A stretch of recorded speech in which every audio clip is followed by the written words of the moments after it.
from Edward Cairns. Is the sacking of Andy Gray by Sky an appropriate response to sexism or a nation losing its sense of humour? This is the football commentator, for those of you who haven't seen the story, Andy Gray, who said of one of the linesmen or lineswomen at a football match that she didn't know the offside rule and various other unobliging or disobliging things, Sean Massey. Katie Hopkins, do you think they should have been sacked, or have we lost our sense of humour about this kind of thing? I think Sky Sports has completely lost its sense of humour. I think as a nation, potentially, we have lost our collective sense of humour. I think people like Karen Brady, who have appointed herself patron saint of all things equal, does not speak on behalf of all of the sisterhood. I think women actually don't want equal treatment. They couldn't handle it if they got it, quite a number of them. It's a tough world out there. What a lot of women are actually asking for, and you can look aghast at this, is special treatment. If you look at all female shortlists for positions, is that equal treatment or is that special treatment? I think what women need to realise is that you have to toughen up. We can't ask for equal pay. You have to be paid on performance, and you have to be paid for the results you deliver. It's a tough world out there, and I don't think Karen Brady and others are doing us any favours by putting this sort of debate out there. I think we have to just compete in what is a tough world. And finally, I think the art of banter is something we should be proud of as a nation.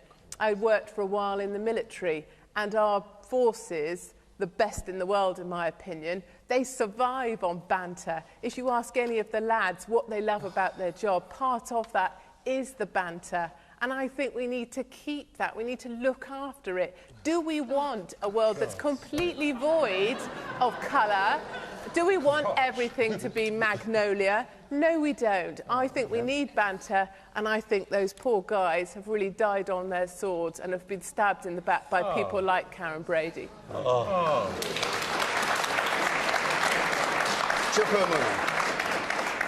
Well, I don't think, Katie, you're doing anyone favours this evening.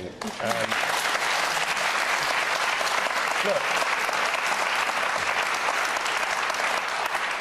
I thought Sky made the right decision. I thought the sentiments expressed were bigoted, offensive, and have absolutely no place in the modern society that, thankfully, we live in now. The question is, I suppose, what conclusions we draw from the affair. And I'd say, on the one hand, I do think things have improved over the last couple of decades, and the fact that this has blown up into a big row, if you like, is evidence of that. I do wonder whether, if this had happened 2 decades ago, whether Andy Gray would have lost his job. And I think even David Cameron said, when he walked into Downing Street, that we were an open and more tolerant place to live. But I disagree with Katie. Conservative MP made some headlines, Dominic Raab, this week, by saying that he didn't think that actually discrimination was, particularly gender discrimination, was still a big issue, and that actually that kind of overt discrimination was not so evident. Kind of ironic that he should say that in the week that Andy Gray and Richard Keys left Sky over making some quite overt comments. He said feminists are now amongst the most obnoxious bigots. Well, look, before I entered Parliament, I was an employment lawyer, so I dealt and acted for people, and employers too, who were involved in discrimination issues. And we have made progress, but Katie, it's not perfect. You just look in the House of Commons, there are less than 200 female MPs. We do not have enough women in our boardrooms, and there's still a pay gap. There are still major issues that need to be addressed. And I actually also think football itself, in politics, we talk a lot about public service reform. We have got to reform the national game. It is ripe for reform. But sort of, bring more women into it? Have more women? Look, what's it got to do with Andy Gray? Well, culturally, the fact that you see those kinds of sentiments being expressed. There is a culture around football. I used to work at a football ground, Selhurst Park Stadium, for several years. I've been around, but it needs to reform. it needs to reform its culture. It needs to kind of get with our modern times. And there are many other issues as well. Don't get me started on FIFA. Okay, Edwina Curry. I cheered when Andy Gray was sacked. Yes. Remember, he wasn't sacked just for the remarks, the off-colour remarks about the referee, which were made before she even had a chance to show her competence. He was sacked after a series of clips showing that he was making offensive and unpleasant remarks. He's a fat slob, you know, an awful man, and I'm glad he's gone. I feel a bit sorry for Richard Keys because he did apologise, he did phone and apologise, and he did attempt to put things right, and I felt he could see what they had done wrong. I'd love to see the FA and FIFA and all the international football organisations recognising the worth of women's soccer. Our women's soccer team in this country and in the United States of America are a great deal more successful in international competition than the men's teams are. What have the men got to boast about? You have to recognise... I don't have to recognise. Just a minute, Katie. I listen to you. You have to recognise that women's game is not as interesting for people to watch. People do not want to pay to watch it. You have to look at what the market... Have you forgotten Bend It Like Beckham? Wasn't Keira Knightley gorgeous? This is actually, that's a complete... That is, if I may say so, Katie, that is a complete red herring. Have you watched a football match? Female football match? Have you ever watched one? I wouldn't be interested to, no. So how can you say that it's not as interesting? All right, let's leave female football match. Let's go to the woman in the fourth row there. I think this whole issue is an interesting reflection on our society's attitude to women. I think had this been a racist comment or a comment against someone's religion, it would have been rightly outrageous and no one would have had the audacity to dismiss it as banter. I think prejudice as women is just as much an issue as any other kind of prejudice, and I don't think we should be prepared to stand for it just for the sake of equality. Well said.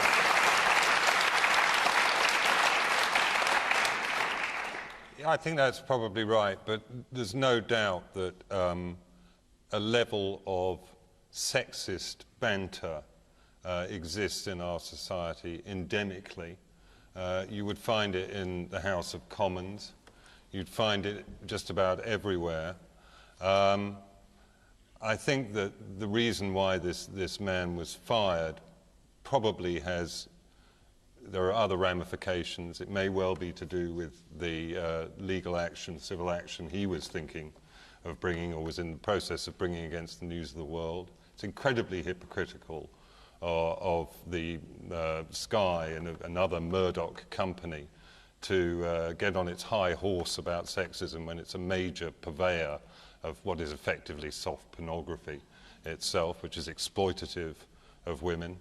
And the most interesting thing to me, though, is the kind of delusional remarks of this man and of his colleague, and the general kind of atmosphere that surrounds these sports presenters, as if anybody really gave a damn about them. And the reason people watch Sky is because it has the deal to transmit live Premier League matches, beginning and end. Frankly, I think we could do with firing almost all television sports pundits and presenters and just have the sport.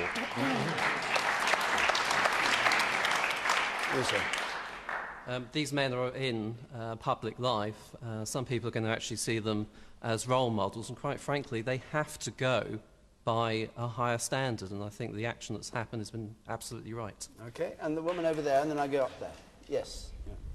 I just find the whole news story totally out of proportion. These comments were sent in private. It's about a woman and an offside rule. It's nothing that you wouldn't hear down the pub. It's just so inane and boring, the whole story. And so you think their sacking was I think the sacking was totally overactive.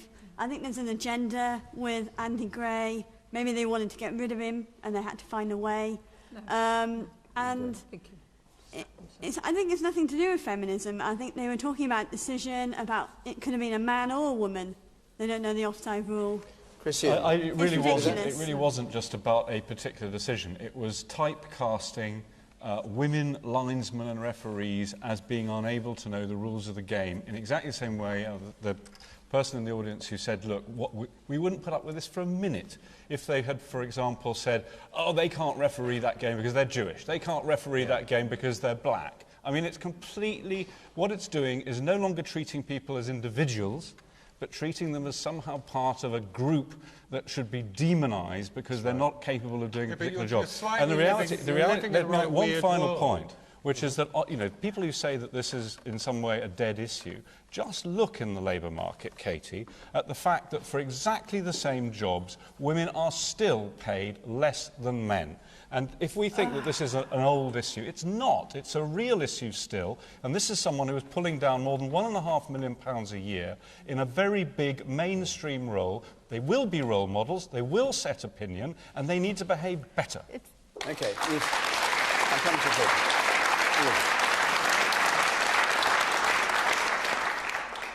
I think we should just also remember that the official got the decision right. Yeah, I mean, absolutely. I mean, doesn't that make their comments all the more ludicrous? OK. And the person behind with the scarf on. Yes. Yeah, I'd just like to say that I think he should have been sacked. I'm a businesswoman. I've worked hard all my life. And I think the lineswoman, I don't think she should have been targeted like that. And it wasn't actually what he said for me, it was the way he actually spoke it.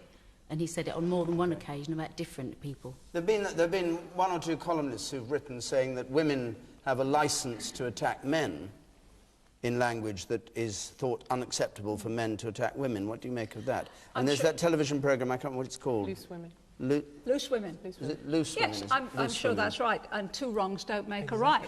And I would say if you hear banter, like the sort of stuff that Andy Gray was saying in the pub, challenge it. That's right. You do not have to put up with it. And you can do the challenge with a smile on your face, and you can look at the guy and say all sorts of comments about, no, probably you're a better example, all sorts of comments about it. And you can re-establish Would you like to follow equality. through on that?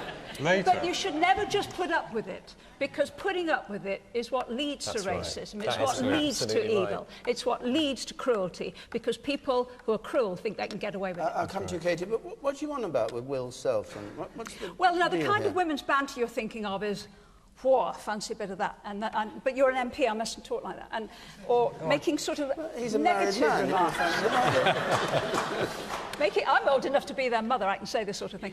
Making negative remarks about somebody's appearance or their competence or their ability to do almost anything. That's banter. What you meant to say was it's easier to make negative comments about my appearance than the very, very beautiful Churka. And I accept that. I'm OK with that. And do you? I'm not saying anything. Very wise. Katie? I think women are doing themselves a disservice. I think people are already cautious. I talk to small businesses. They're already cautious about employing women because of the issues surrounding it. And women don't do themselves any favour when we get in a flap about these kind of things. I think women can be strong in the workforce. We can be a real presence in the workforce, and we can stand up for ourselves in the workforce. And we certainly don't need two guys to be sacked to prove that the world is a more equal place. OK. We'll go on, but just before we do, I'll just say a couple more points. The woman in the third row there. I think it's one thing to say that women can prove themselves in the workforce, but the point I think you're missing, Katie, is that this woman hadn't had a chance to prove herself before she was completely condemned by two men who had this idea.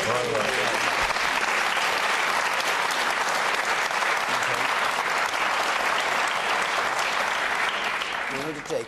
And yes, and the woman there with the dark hair.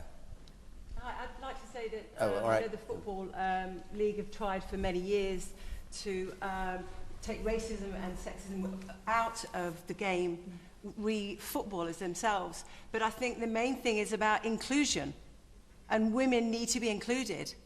Right. Is anybody, any other defenders of Katie's point of view before we move on? Anybody with a sense of humour? Anybody? Anybody? The man up there, you sir.